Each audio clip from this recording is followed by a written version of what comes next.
Hello students, in part 10 we are going to see the solve numericals, text numericals. तर आपण potential आणि potential एनर्जीचा जो part complete केलेला आहे याच्यावरती आपण काही टेक्स्ट मध्ये न्यूमरिकल्स सोडवून दिलेली आहेत ती कशी सोडवलेली आहेत बघ. So let us see the first example. 8.4 example आहे. Potential at point A in space is given as 4 × 10⁵ volt. याच्यामध्ये दोन क्वेश्चन्स विचारलेले आहेत. Find the work done in bringing a charge of 3 microcoulomb from infinity to the point A. And the second is, does the answer depend on the path along which the charge is brought? तुम्हाला सेकंडचा answer direct माहिती आहे because when the charge is brought at the point where the potential is known, it is independent of path. तो कसाही आणला तरी चालेल, फक्त initial आणि फायनल पोझिशन वरती त्याचं वर्क डिपेंड आहे. म्हणजे याचा आन्सर तुम्हाला डज नॉट डिपेंड लिहिता येईल किंवा इंडिपेंडंट ऑन पाथ. आता फर्स्ट सोडवायचं आपल्याला. वर्क डनचा फॉर्म्युला आपण बघितलेला आहे इन टर्म्स ऑफ पोटेन्शियल किंवा पोटेन्शियल डिफरन्स मला दोन्ही आपल्याला माहिती आहेत. So work done is equal to charge into potential. Charge कोणता? डिस्प्लेसिंग चार्ज किंवा जो चार्ज आपण त्या पॉइंटला आणणार आहे तो चार्ज आणि त्या पॉइंटचं पोटेन्शियल याचं प्रॉडक्ट घ्यायचं आहे. So given data is V ची व्हॅल्यू दिलेली आहे 4 × 10⁵ व्होल्ट. Q 3 मायक्रोकुलम आहे. So micro means 10⁻⁻6. So converted into SI unit. Then write down the formula in solution. W is equal to VQ. Put the value of V and Q. It is a very simple problem. So 1.2 10⁻⁻1. So shifting of decimal point, it is 1.2 joule. The next problem. Work against electrostatic force is independent of path. Independent लिहा किंवा does not depend on path. Next one. 8.5. If 120 joule of work is done in carrying a charge of 6 coulomb from a place where the potential is 10 volt to another place where the potential is V. Find V. आता दोन पोटेन्शियल्स आहे म्हणजे हा potential difference आणि त्या potential difference मध्ये किती work झालेला आहे. So 120 joule is work while displacing the charge 6 coulomb. मग याच्यामध्ये आपल्याला रिलेशन माहिती आहे कारण इथे जसं लिहिलेलं आहे तसंच पोटेन्शियल डिफरन्स साठी लिहिलं पाहिजे. आता पोटेन्शियल डिफरन्स म्हणजे तुम्हाला V1 आणि V2 किती दिलेले आहेत आणि त्यातलं कोणतं काढायचं आहे ते बघितलं पाहिजे. So write down given terms. Work done is 120 joule. Q is 6 coulomb. It is in SI unit. V1 is 10 volt and V2 is asked. V2 is equal to V volt. Find V. So formula is potential difference formula. Potential difference equal to work done in bringing the charge from one point to another point, initial to final, upon charge per unit charge. This is the definition of potential difference. So can you obtain work done from this formula? Work done is equal to potential difference into charge. जो formula पहिल्या problem साठी वापरलेला आहे तोच इथं वापरलेला आहे. So V2 minus V1, potential difference is V2 minus V1 equal to 120/6. Find out V2, that is V. So it is 20. 20 plus V1 is 10. So 20 plus 10 is 30 volt. आता इथं V2 minus V1. V2 is near point घेतलेला आहे चार्जच्या near. म्हणजे जो source charge आहे त्याच्या जवळचा पॉइंट जिथं पोटेन्शियल जास्त असणार आहे. So next problem. A wire is bent in a circle of radius 10 centimeter. It is given a charge of 2 microcoulomb which spreads on it uniformly. What is the electric potential at center? म्हणजे काय केलेलं आहे, wire circle form मध्ये आहे आणि त्याच्यावरती charge दिलेला आहे तो स्प्रेड झालेला आहे, युनिफॉर्मली स्प्रेड. आणि तुम्हाला वायरच्या त्या स्पिअरच्या आतमध्ये पोटेन्शियल विचारलेलं आहे. पोटेन्शियल आहे म्हणजे जो रेडियस दिलेला आहे 10 सेंटीमीटर तेवढ्या आकाराचा काय झाला हा wire bend in a circle तयार झालेलं आहे. मग या सर्कलमध्ये आतमध्ये किती पोटेन्शियल आहे सेंटरला, तर सेंटर आणि चार्ज याचं डिस्टन्स 10 सेंटीमीटर होणार. So R is equal to 10 centimetre, 0.1 metre SI unit मध्ये, आणि क्यू ची value 250 microcoulomb, it is equal to 250 10⁻⁻6 coulomb, आणि व्ही विचारलेला. तर हा स्ट्रेट फॉरवर्ड फॉर्म्युला आहे. V is equal to constant Q upon R. Put the value 9 into 10⁹. Q ची value घातलेली आहे, आर ची व्हॅल्यू दिलेली आहे. सो फाइंड आउट, सॉल्व दिस. 225 10⁵ व्होल्ट. तुम्हाला टेक्स्ट मध्ये 2.25 10⁷ व्होल्ट दिलेला आहे, म्हणजे शिफ्टिंग ऑफ डेसिमल पॉइंट. इथे हे सोडवायला अतिशय सोपं आहे, कारण हा 0.1 चा 10⁻⁻1 केला. 10⁻⁻1 गोज टू न्यूमरेटर साइड, 10⁻10 होणार. 10⁻10 आणि हे -6 म्हणजे 4 झाले, आणि यांचा प्रॉडक्ट 25 आणि 9 हे 0 जे आहे इथं ते 10⁻1 केलेलं आहे, म्हणजे 10⁻4 आणि 10⁻1 5 झाले, आणि 25 आणि 9 चा product into 10⁵. This is in volt. V is the unit, SI unit volt आहे. ते पूर्ण शब्द लिहायचा असेल तर व्होल्ट व्ही स्मॉल काढलं पाहिजे, व्होल्ट मधलं व्ही स्मॉल येईल. पूर्ण जर तुम्हाला कन्फ्युज होत असेल तर तुम्ही पूर्ण युनिट लिहू शकता, व्होल्ट. आता इथं एक लक्षात ठेवा, हा एक पॉइंट लक्षात ठेवा की जर हा स्फिअर आहे, hollow sphere, if this is hollow sphere, आणि हॉलो स्फिअरला आपण चार्ज दिलेला आहे, आणि इनसाइड पॉइंट समजा हे डिस्टन्स आहे 10 सेंटीमीटर, तर या ठिकाणी ई ची व्हॅल्यू 0 असते, पण व्ही हा 0 नाहीये. म्हणजे इलेक्ट्रिक इंटेन्सिटी 0 आहे पण पोटेन्शियल 0 नाहीये. अशी केस आहे, या प्रकारची केस आहे. म्हणजे ज्या ठिकाणी ई 0 आहे त्या ठिकाणी व्ही 0 झाला पाहिजे असं नाही, व्ही हा अदर दॅन 0 असणार आहे. Next problem. A short electric dipole has dipole moment of. आता इथे शॉर्ट इलेक्ट्रिक डायपोल दिलेला आहे, त्यामुळे तुम्हाला फॉर्म्युला सुद्धा शॉर्ट इलेक्ट्रिक डायपोल मधला डायरेक्ट लिहायचा आहे. 1 into 10⁻⁹ म्हणजे 10⁻⁹ coulomb metre. Determine the electric potential due to the dipole at point 0.3 meter from the center of the dipole situated. आता इथे तीन केसेस आहेत. On the axial line, second is on the equatorial line, and on the line making an angle 60 degree with the dipole axis. अतिशय straight forward आहे formula, आणि त्याच्यामध्ये values घालायचे आहेत. एक्सियल लाईनला थीटा किती असणार, इक्विटोरियलला थीटा, आणि हा एक थीटा दिलेला आहे. डेटा काय येईल, P equal to 10⁻⁹ coulomb, R ची व्हॅल्यू 0.3 मीटर, आणि ह्या 3 कंडिशन्स आहेत दिलेल्या कंडिशन, त्याच्यावर त्या पॉइंटला तुम्हाला पोटेन्शियल काढायचं आहे. Write down formula in solution. Formula काय येणार, डायपोल साठी potential of dipole at any point 1/4πε0 P cos θ upon r². This is a general formula for dipole. आपण केसेस वरनं सुद्धा हे फॉर्म्युले पुन्हा रिअरेंज केलेले आहेत. म्हणजे ऍक्सिसला थीटाची व्हॅल्यू 0 और 180, कॉस 0 किंवा कॉस 180 किती येणार, तर हे साइन आपण इथं प्लस मायनस लिहिलं होतं, P upon r². इक्वेटरला 90 degree, so potential becomes 0, आणि 60 डिग्री असेल तर व्हॅल्यू बाकीच्या घालून कॉस 60 डिग्री लिहा आणि सोडवा.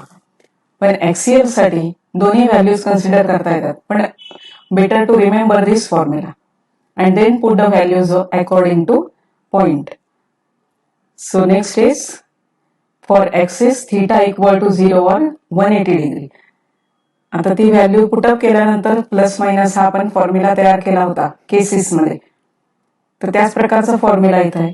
आता व्हॅल्यूज पुटअप करायचे आहेत. 1/4πε0 ची value 9 into 10⁹ into 10⁻⁹ upon R ची व्हॅल्यू जी आहे 0.3 स्क्वेअर.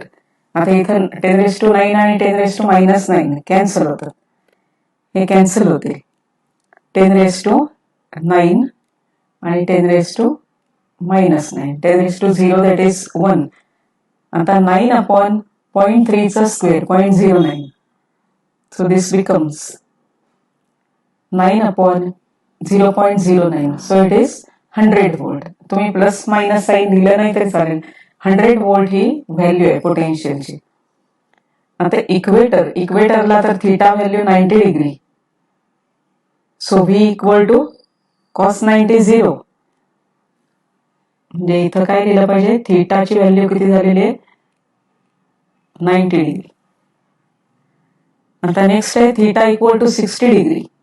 60 डिग्रीसाठी cos 60 पाहिजे तुम्हाला. sin 30 आणि cos 60 सेम असतात 1/2. सो राईट डाऊन दिस 1/2. आता ही व्हॅल्यू आपण अगोदरच काढलेली आहे, एवढी value. So this is 100 volt into 1/2. So this is 50 volt. तर असे प्रॉब्लेम्स येऊ शकतात 2 मार्क्ससाठी. म्हणजे याच्यातला एखादा पार्ट 2 मार्क्ससाठी येऊ शकतो. when the theta is other than 0 or 90 degree. हा 2 मार्क्सचा प्रॉब्लेम पूर्वी सुद्धा अशा प्रकारचे न्यूमरिकल्स आलेले आहेत. Next example 8.8. 2 charges 5 into 10⁻⁸ coulomb and -3 into 10⁻⁸ coulomb are located at 16 centimeter apart. At what points on the line joining the 2 charges is the electric potential 0? Take the potential at infinity to be 0. तर यामध्ये कसं सोडवलेलं आहे, 2 points जे आहेत, एक plus charge आहे आणि दुसरा मायनस चार्ज आहे. पॉइंट चार्जेस यांच्यामध्ये डिस्टन्स आहे 16 centimetre apart. Distance 16 centimetre. At what point, तुम्ही एखादा पॉइंट काढा की ज्या पॉइंटला या 2 चार्जचं पोटेन्शियल म्हणजे total potential due to this 2 charges is 0. आता पोटेन्शियल ही स्केलर क्वांटिटी आहे, तुम्हाला माहिती आहे. समेशन डायरेक्ट अल्जेब्रिक सम घ्यायचे. तर या ठिकाणी ही डायग्राम टेक्स्टमध्ये पण काढून दिलेले. 2 पॉइंट्स O आणि A पॉइंट, याला हे 2 चार्जेस आहेत Q1 आणि Q2. One is positive 5 into 10⁻⁸ coulomb. Another charge is negative -3 into 10⁻⁸ coulomb. दोन्ही SI युनिट मध्येच आहेत आणि 16 सेंटीमीटर ही डिस्टन्स CGS मध्ये आहे. पण तुम्हाला पॉइंट विचारलेला आहे ज्या पॉइंटला पोटेन्शियल 0 आहे. मग तो पॉइंट तुम्ही सेंटीमीटर मध्ये दाखवू शकता.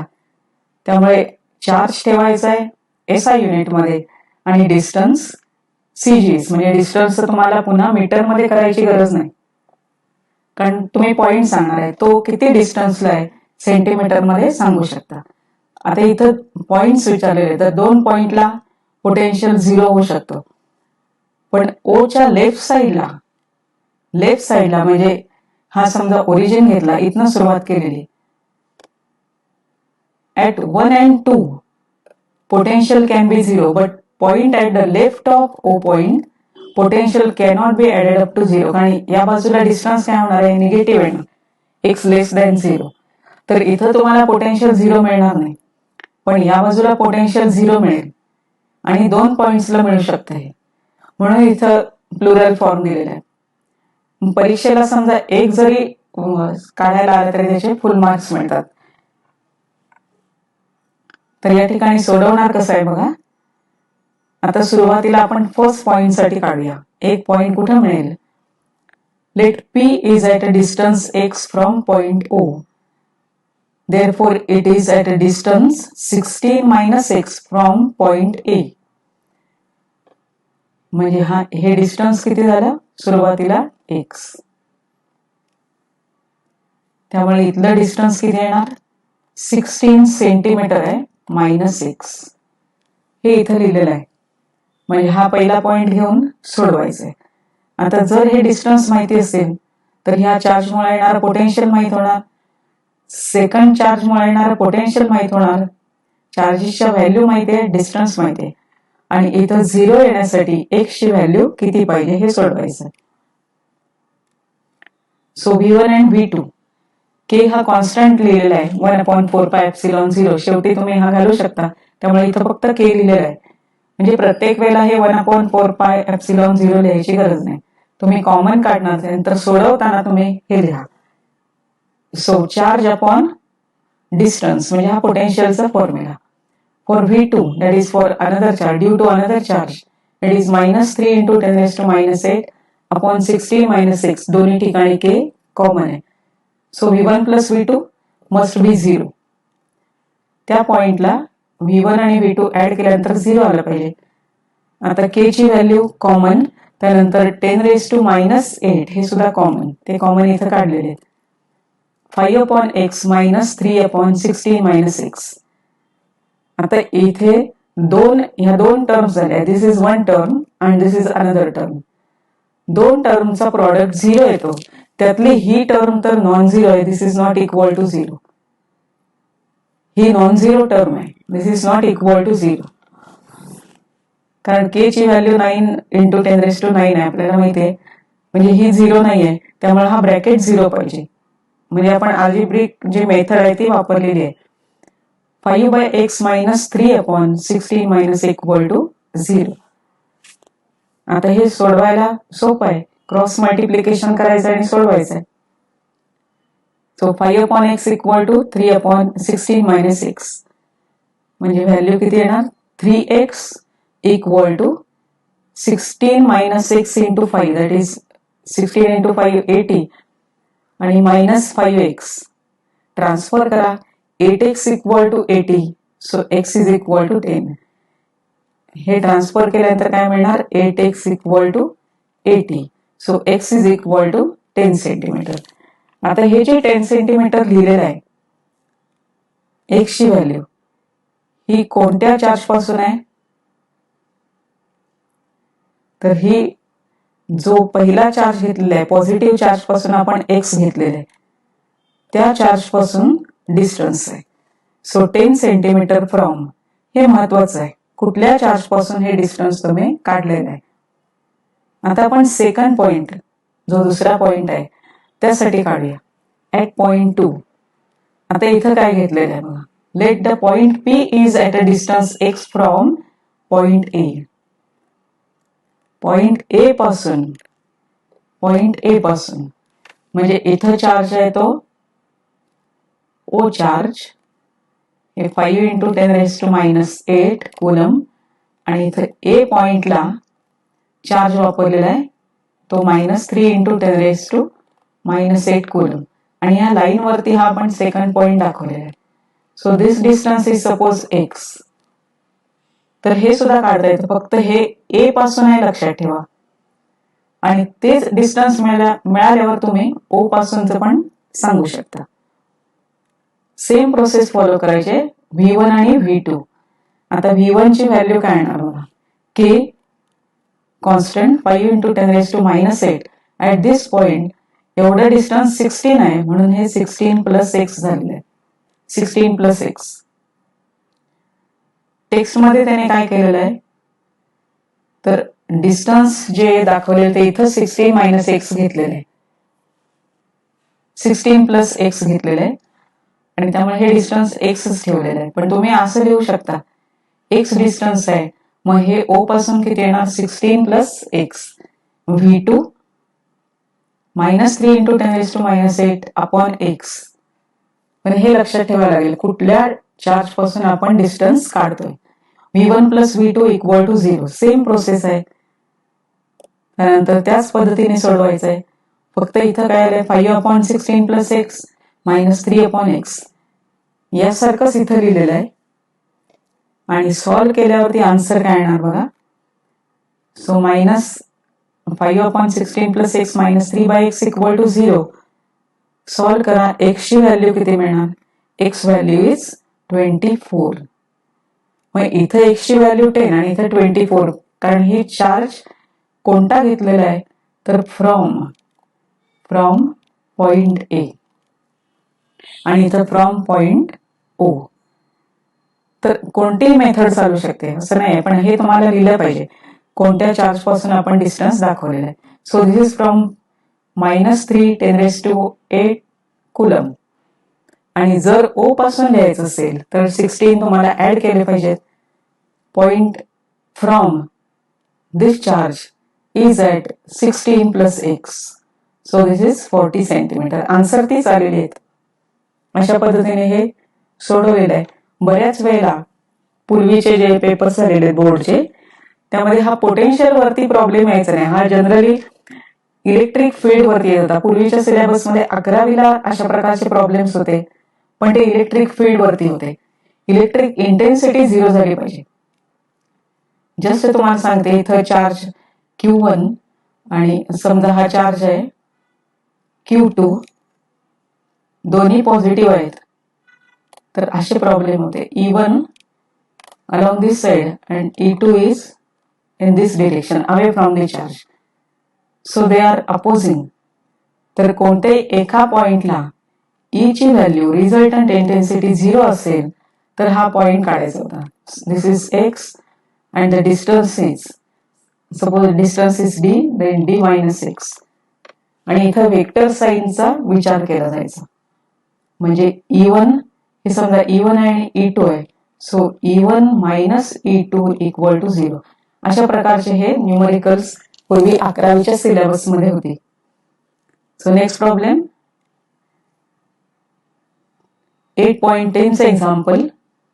2 charges of magnitude 5 nano coulomb. आता इथं n nano that is 10⁻⁹ and -2 nano coulomb are placed at points. आता पॉइंट दाखवलेला तो कोऑर्डिनेट मध्ये 2 centimetre, y coordinate 0, z coordinate 0, and this charge is 20 centimeter 0 0 in the region of space where there is no other external field. External field नाही आहे, no other external field. Find electrostatic potential energy of system. Simple आहे. Electrostatic potential एनर्जीचा formula U = constant Q1 Q2 upon distance between the charges. म्हणजे आता आपल्याला Q1 आणि Q2 माहित झालेले आहेत, पण या दोन चार्जेस मधलं डिस्टन्स काढणे हा इथं महत्वाचा पॉइंट आहे. तर डेटा काय आहे बघा. Q1 5 nano coulomb, nano that is 10⁻⁹. So n 10⁻⁹. R1 2 centimetre, R2 20 centimetre. So R1 हे पोझिशन वेक्टर आहेत, हे लक्षात ठेवा. Position vector, these are the position vectors. R1 आणि R2 हे जे आपण दाखवले होते, R1 आणि R2 हे पोझिशन वेक्टर आहे. आणि हे distance, this distance is R12. हे आपण कसं काढतो, दिस distance R2 - R1. So R12 is R2 - हा x फक्त कोऑर्डिनेट दिलेला आहे, त्यामुळे हे इथं या ठिकाणी सोपं आहे. x कोऑर्डिनेट वरतीच असणार आहेत पॉइंट्स. पहिला पॉइंट आहे तो 2 सेंटीमीटरला आहे आणि नंतरचा 20, त्यामुळे हे डिस्टन्स किती होणार, 18 centimetre. Distance between 2 charges Q1 आणि Q2 मधलं. So 20 - 2 that is 18 centimeter converted into meter. आता सोल्युशन मध्ये फॉर्म्युला लिहायचा आहे. When there is no external field, लक्षात ठेवा एक्सटर्नल फील्ड इलेक्ट्रिक फील्ड नाही आहे. So U = constant Q1 Q2 upon R12. Straight forward substitution. Substitute केलेलं आहे, त्यानंतर सोडवलेलं आहे आणि याचा आन्सर आलेला आहे -5 10⁻⁷ जूल. तर अशा पद्धतीने हे न्यूमरिकल आहे. हा मायनस चार्ज आहे, त्यामुळे मला इलेक्ट्रिक पोटेन्शियल एनर्जी काय झालेली आहे, मायनस मध्ये आलेली आहे. Loss of potential energy. Next problem. आता या प्रकारचा प्रॉब्लेम जरा थोडा तुम्हाला जास्त मार्कला विचारला तो 3 or 4 मार्क्स. तर कोणता आहे बघा. Calculate the electrostatic potential energy of the system of charges shown in figure. मला एक स्क्वेअर दिलेला आहे आणि प्रत्येक बाजू जी दाखवलेली आहे ती आर दाखवलेली आहे. सगळीकडे हे आर आहे स्क्वेअर आणि प्रत्येक कॉर्नरला चार्जेस आहेत. आणि electric potential energy of a system of charges. मग सिस्टीम ऑफ चार्जेस मध्ये आपण फॉर्म्युला ऑलरेडी बघितलेला आहे. कॉन्स्टंट, त्यानंतर समेशन ऑफ क्यू, त्यातले पेयर्स घ्यायचे तुम्हाला. आपण जे आणि के लिहिलं होतं अपॉन आर जे आणि के, म्हणजे डिस्टन्सने डिव्हाइड करायचंय आणि पेयर्स ज्या चार्जच्या घेणार आहे, चार्जच्या पेयर्स पाहिजेत, तो फॉर्म्युला इथं लिहिला पाहिजे. फक्त सगळ्या पेयर्स, फॉर ऑल पेयर्स आपण फॉर्म्युला हा डिराईव्ह केला होता. शक्यतो याच्यावरती अशाच प्रकारचे न्यूमरिकल्स येतात. जास्त चार्जेस दिलेले असतात आणि तुम्हाला पोटेन्शियल एनर्जी विचारलेली असते त्या सिस्टीमची.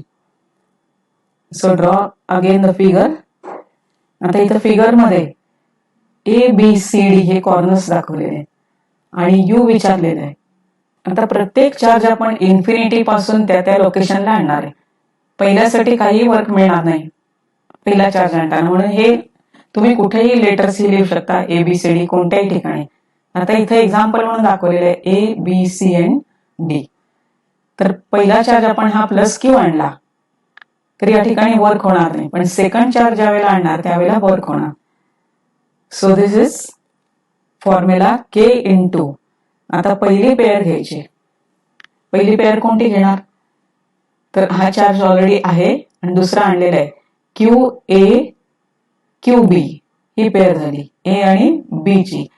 आणि आपण या मधलं डिस्टन्स RAB म्हणजे J आणि K. तर J ला लिहिलेला आहे मी A आणि K ला लिहिलेला आहे B. पेअर्स घ्यायच्या, पेअर्स विसरायच्या नाहीत. तुम्ही फॉर्म्युला कशा पद्धतीने अप्लाय करा, पण पेअर्स या सगळ्या आल्या पाहिजेत. आता तिसरा चार्ज हा दुसरा आणून झालेला आहे B चा. आता C या ठिकाणी तिसरा चार्ज आणायचा. मग तुम्हाला पेअर्स कशा घ्यायला लागतील? तर C आणि A ची आणि C आणि B ची pair. So next pair is QC QA upon RAC. आता हा पुढचा पॉइंट आणायचा, म्हणजे D वरती चार्ज आणायचा आहे. तर D वरती चार्ज आणताना पेअर्स किती होणार आहेत? D आणि A, त्यानंतर D आणि B आणि D आणि C. QC QB C साठी, नंतर D साठी QD QA, QD QB, त्याच्याच खाली ते डिस्टन्सेस लिहायचे आहेत. आणि लास्ट पेअर QD QC म्हणजे ही पेअर RDC. सगळ्या पेअर्स आल्यात का बघा. फर्स्ट चार्ज आला, first from infinity, work done is 0. Second आला, एकच पेअर मिळणार QA आणि QB अपॉन RAB. पुढचा चार्ज आला म्हणजे तिसरा चार्ज, पेअर्स मिळणार आहे 2, A साठी आणि B साठी. सो QC QA आणि QC QB, त्याच्या खाली त्याचे डिस्टन्सेस AC आणि CB. त्यानंतर थर्ड 3 पेअर्स मिळणार, तिन्ही पेअर्स लिहिलेले आहेत. आता ह्याच्यामध्ये व्हॅल्यूज पुटअप करायचे आहेत फक्त. QA QA QB QA दोघांमधला डिस्टन्स R.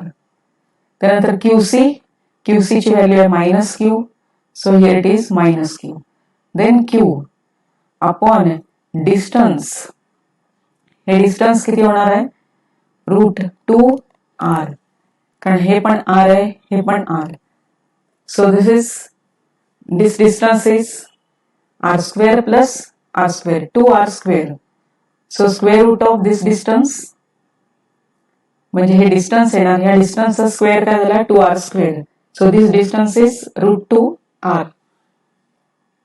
नंतर तिसरी व्हॅल्यू पुढची QC -QA QB QA upon R distance. त्यानंतर QD आणि QA. तर D फक्त डिस्टन्सेस बघा आणि कोणते चार्जेस आहेत. QD -Q A plus Q upon this distance R. Next pair D आणि B ची. D -Q B plus Q आणि पुन्हा हे distance. This distance is again root 2r, not here, it is wrongly written. This is root 2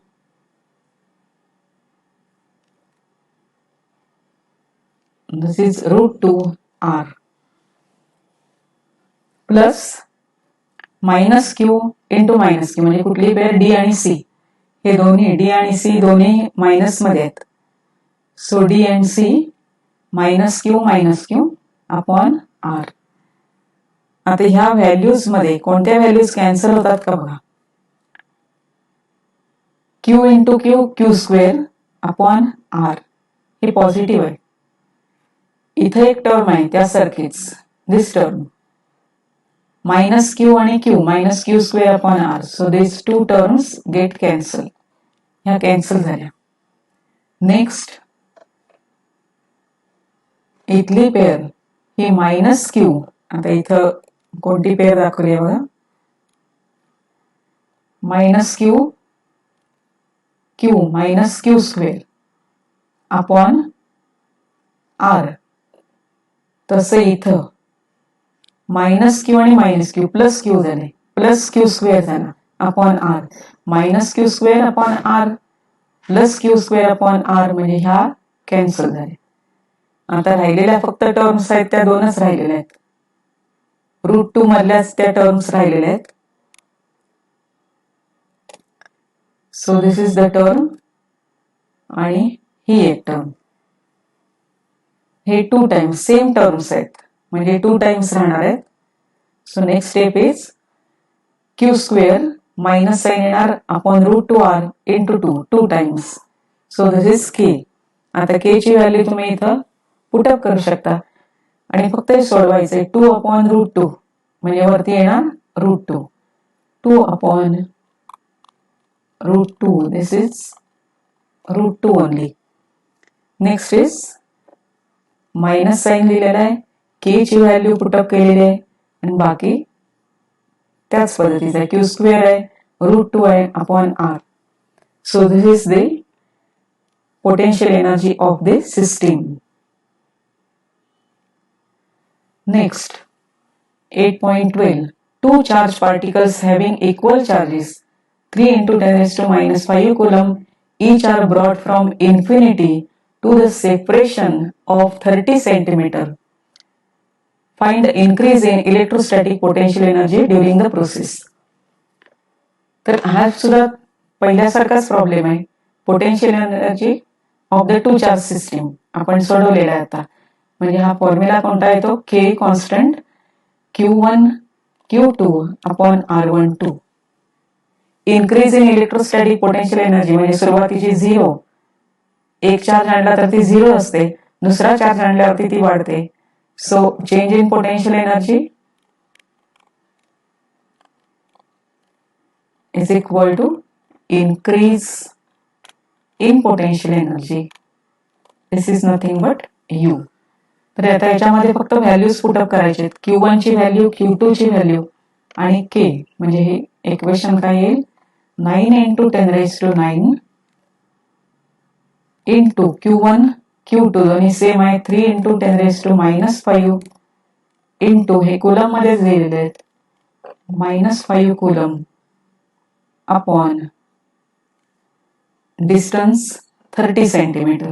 So this is 0.3. आणि हे सोडवायचंय, हे तुम्ही सोडवू शकता. सॉल्व दिस युअरसेल्फ. जूल मध्ये येणार. फक्त हे सोडवायचंय, याला लॉग टेबल वगैरे काही लागत नाहीत, त्यामुळे हे तुम्ही लगेच सोडवू शकता. 0.3 तुम्हाला असं पण लिहिता येते याच्याऐवजी 3 into 10 raised to minus 1. हे सुद्धा खूप सोपं पडतं, कारण इथं 3 आणि हा 3 कॅन्सल होतो. त्यामुळे ही जी व्हॅल्यू आहे ती 27 जूल येते. This value is 27 joule. Next numerical 8.13. Example 8.13. यात सुद्धा 2 पार्ट आहेत. Determine the electrostatic potential energy of a system consisting of 2 charges -2 microcoulomb and +4 microcoulomb with no external field placed at तर हे चार्जेस कोणत्या ठिकाणी ठेवले ते दाखवलेले आहेत कोऑर्डिनेट्स -8 सेंटीमीटर 0 आणि दुसरा जो चार्ज आहे तो +8 सेंटीमीटर 0 रिस्पेक्टिव्हली. पण इथं जो दिलेला आहे ते नो एक्सटर्नल फील्ड असं दिलेलं आहे. No external field. No external field जर असेल तर आपण मागाशी सोडवलेलं आहे त्याच प्रकारचं हे न्यूमरिकल आहे. फर्स्ट पार्ट म्हणजे पोटेन्शियलचा फॉर्म्युला. त्यानंतर दुसरा part, suppose the same system of charges is now placed in an external field. आता इथं मात्र हा फॉर्म्युला चेंज होणार आहे एक्सटर्नल इलेक्ट्रिक फील्ड मध्ये.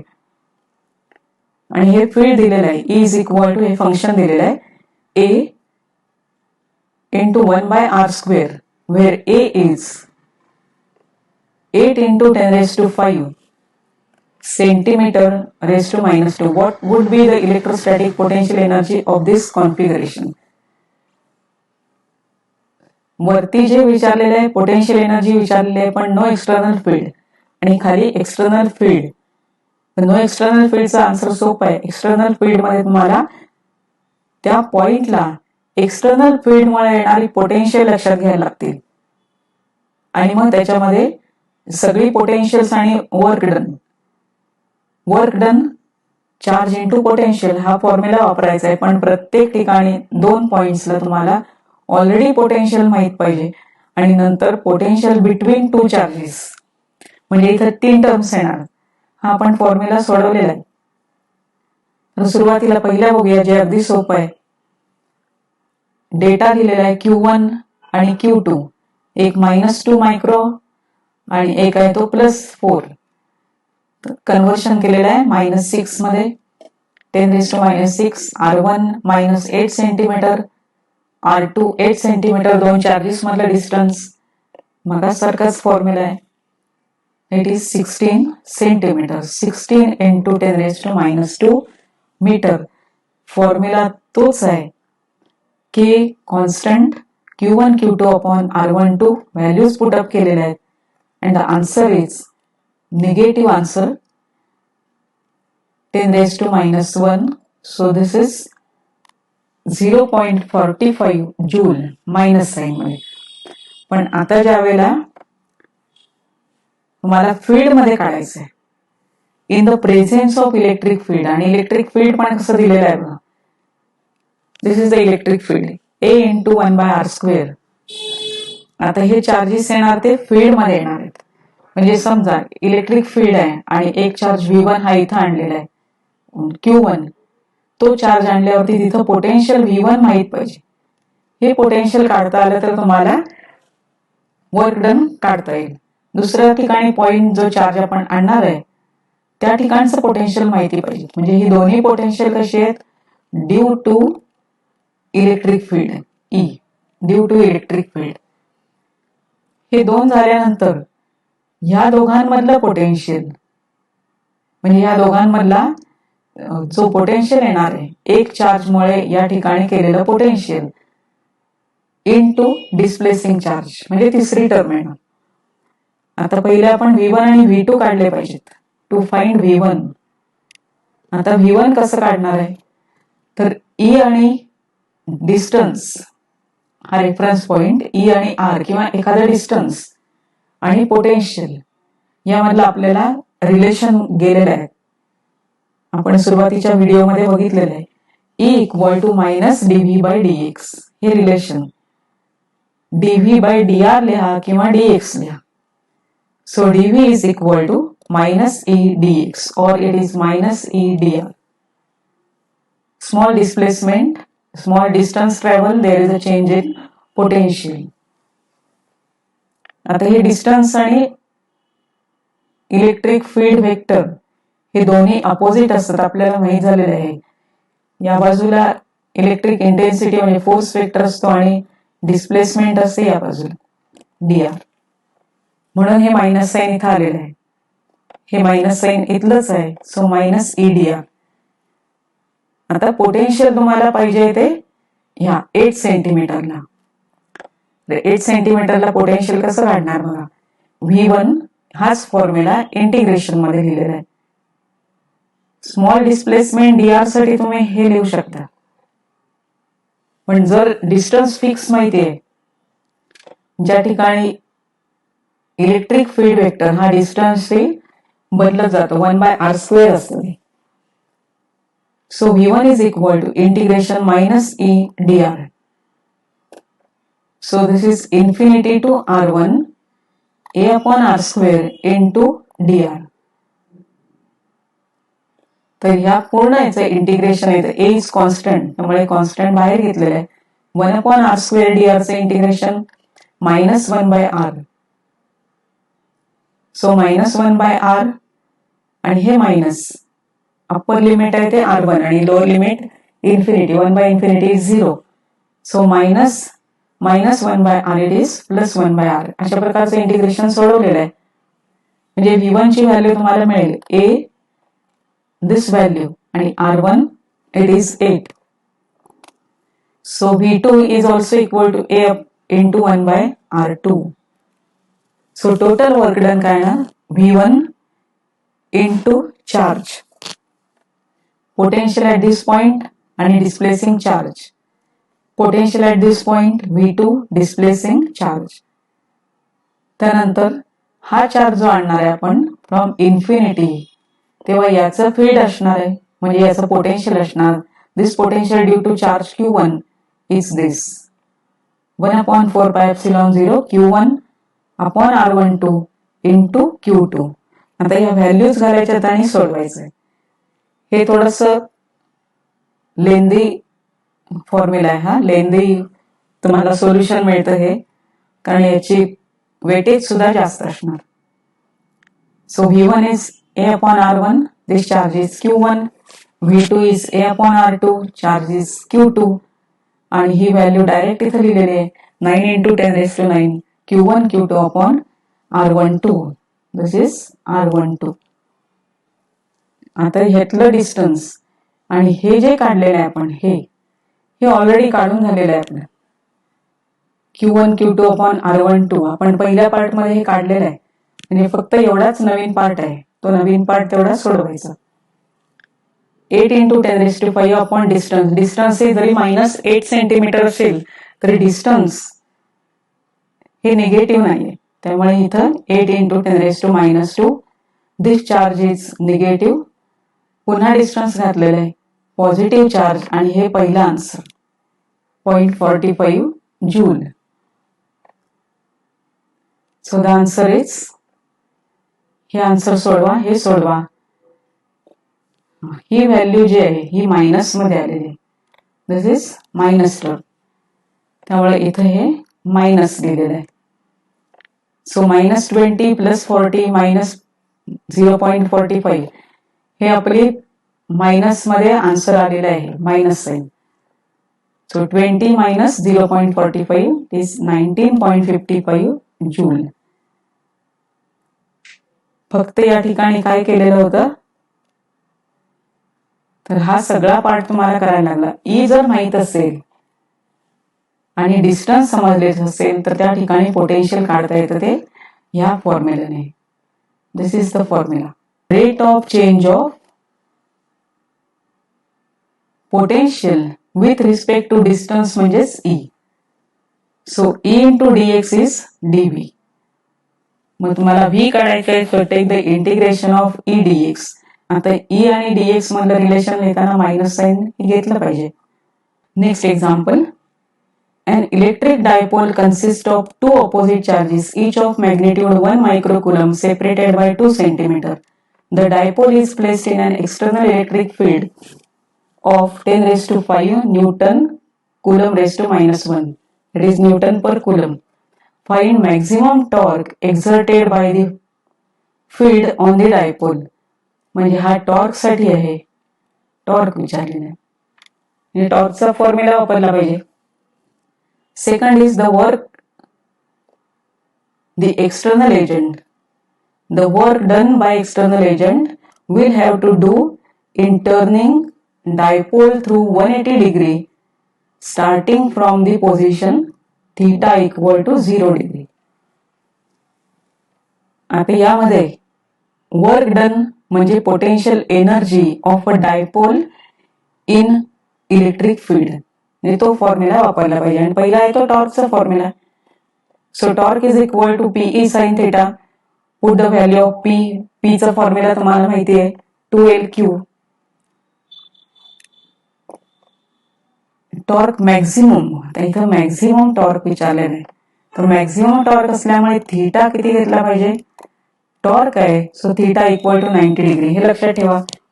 पोटेन्शियल जर असेल तर मॅक्झिमम पोटेन्शियल येतं ते ऍक्सियल पॉइंटला आणि इक्विटोरियल पॉइंटला पोटेन्शियल 0 येतं. या फॉर्म्युल्यामध्ये कन्फ्युज व्हायला होतं. हा टॉर्कचा फॉर्म्युला आहे P sine theta. So maximum torque is when theta equal to 90 degree आणि maximum potential when theta equal to 0 degree. आणि त्याच्यामध्ये कॉस टर्म आहे. तर ह्या व्हॅल्यूज पुटअप केल्यानंतर व्हॅल्यू येईल 2 × 10⁻³ न्यूटन मीटर. आता एक्सटर्नल एजंटने किती वर्क केलेलं आहे म्हणजे पोटेन्शियल एनर्जीचा फॉर्म्युला.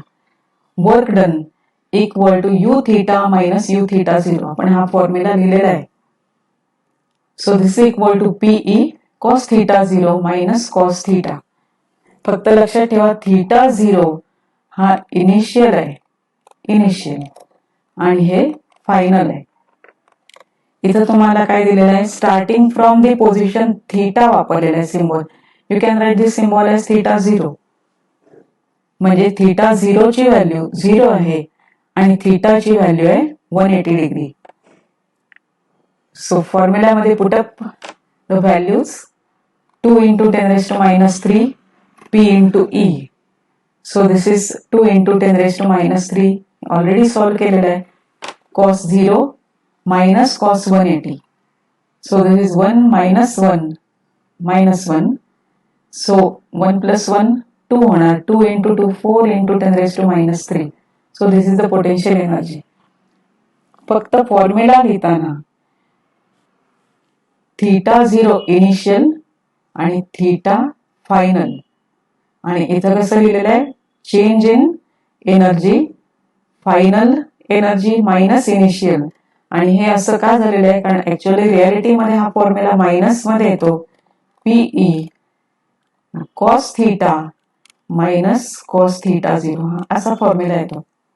म्हणजे जर तुम्हाला वरती जे आपण लिहिलेले आहे थीटा आणि थीटा 0 त्यांचं क्रम बदलायचं नसेल तर तुम्ही मायनस साइन इथं विसरता नाही. आणि त्यानंतर मग व्हॅल्यूज घालायचे, नाहीतर मग हे 0 होणार पोटेन्शियल. हे जर मायनस साइन राहिलं तर हे बदलणार पोटेन्शियल.